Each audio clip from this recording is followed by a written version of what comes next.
states that our country will never be prosperous or free until all our people live in brotherhood, enjoying equal rights and opportunities. Again, the point of emphasis is the question of equal rights, and your equal rights bring about peace, development, and everything else, and that includes the question of opportunities. It links prosperity to justice and fairness, and so it has always been our understanding, ladies and gentlemen, that we first needed a just order so that we can attain peace, as peace is a necessary condition for prosperity or development.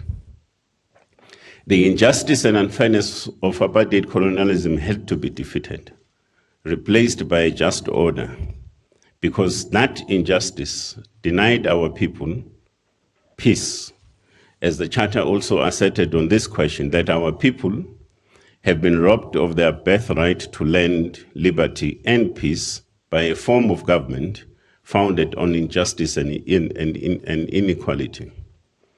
As the cliche goes, there can be no peace without justice, and no development and prosperity without peace.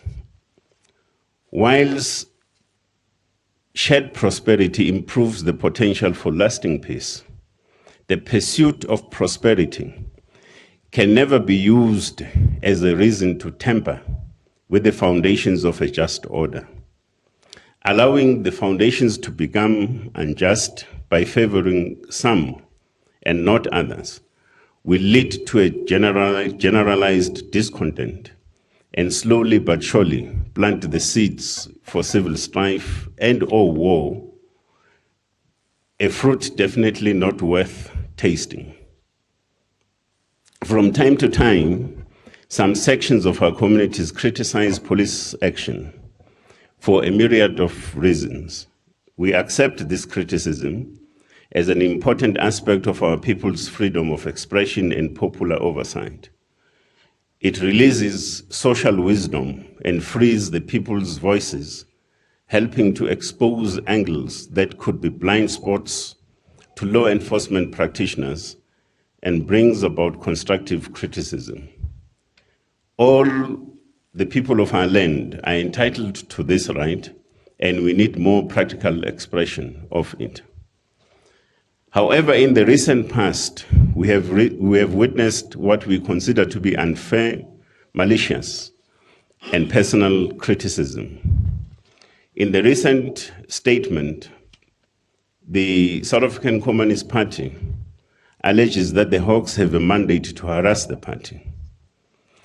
Now, we should also be reminded, ladies and gentlemen, that the South African Communist Party is an organization committed to scientific socialism and the pursuit of truth through facts. And what then is puzzling is that we find a situation where the party is criticizing others through rumors and faceless officials. The statement issued alleges political motivation as the real basis for some cases. We disagree with this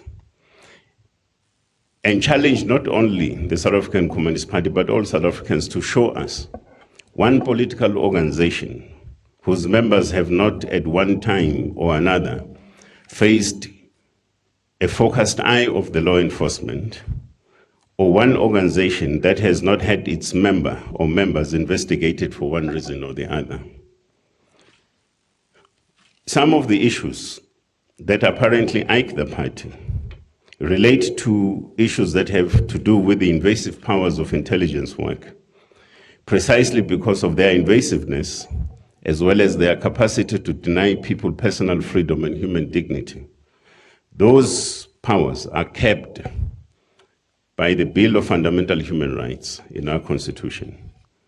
Laws have been enacted to compartmentalize and restrict intelligence work. And therefore, what begs as a question in this particular instance is whether or not are we being challenged to ignore the Bill of Fundamental Human Rights. Finally, the party talks about former special branch members in the police. Now, in addressing this question, there are few aspects that one would have to focus on. First and foremost is that apartheid was a social system.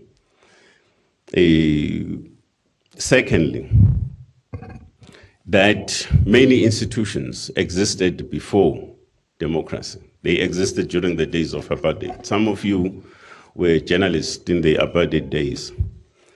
But the question would then arise whether or not should we then also refer to you as apartheid journalist, for an example. And if we do, would that be called fair? And I don't think it would be fair necessarily. So when we deal with this particular question, we need to be quite careful about it. I'm raising this issue because not only now and in the recent past, we've had to hear stories of some of our officials being apartheid police members and so on. And of course, that would be in the cause of people advancing particular positions.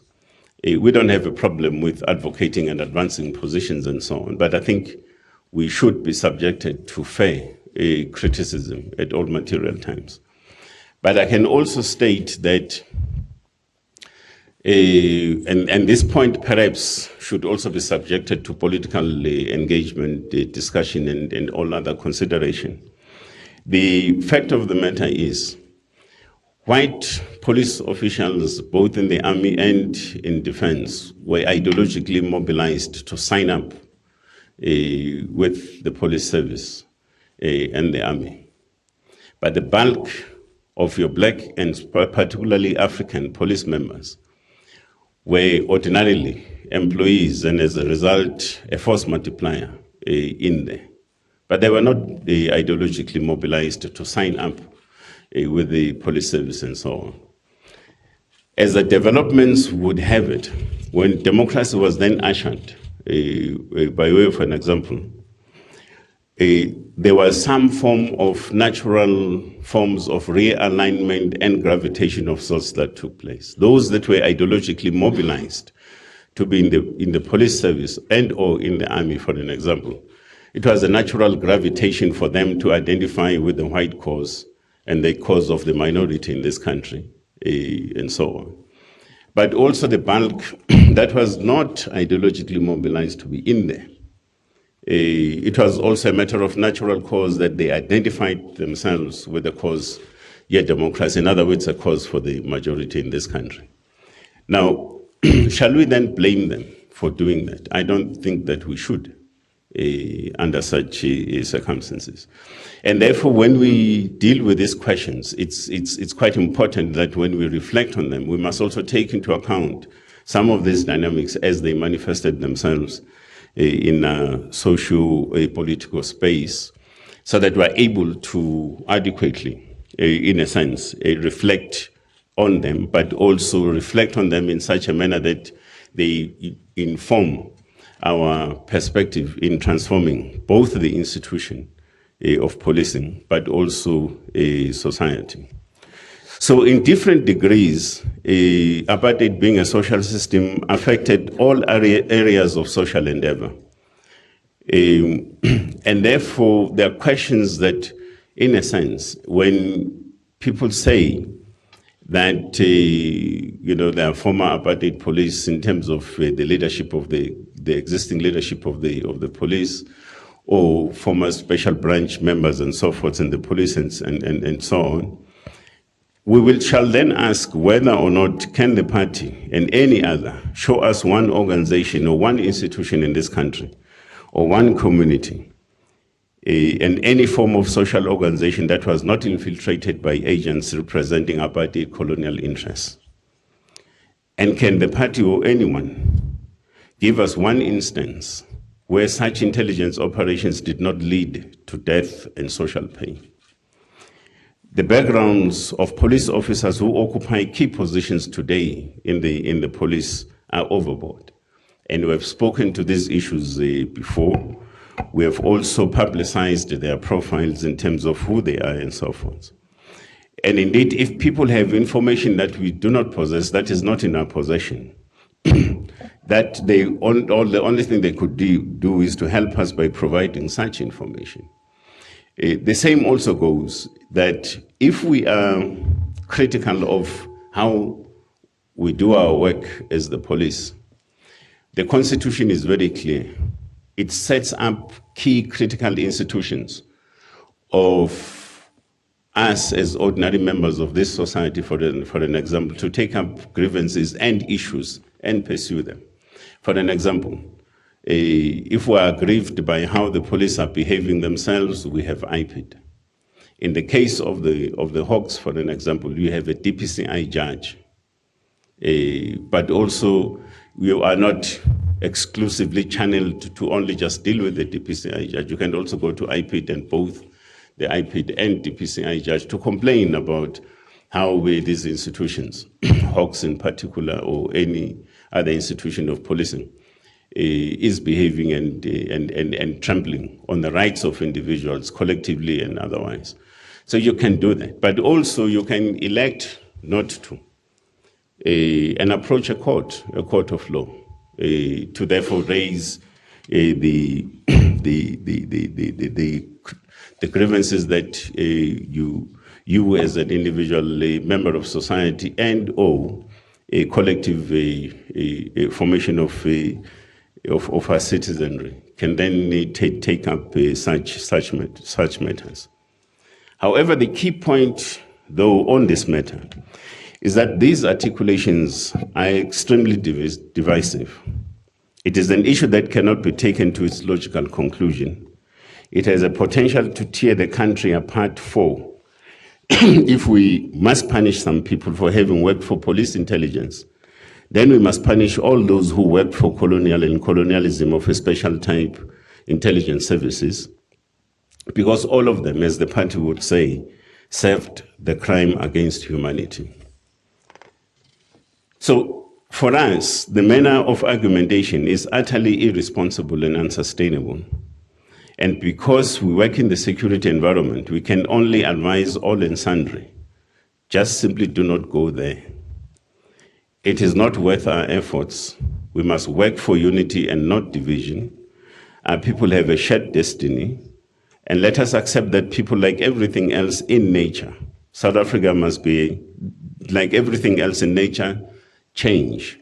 South Africa must be a home for all South Africans, and there shall be no step South Africans, because if you have step South Africans, then of course it means you do not have sound basis for equality, for an example, in our society.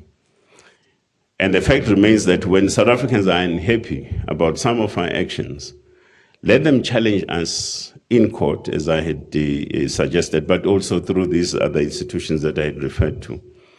And we do prefer to be challenged in court precisely because the powers that we hold as the police restrict or hinder people's freedoms.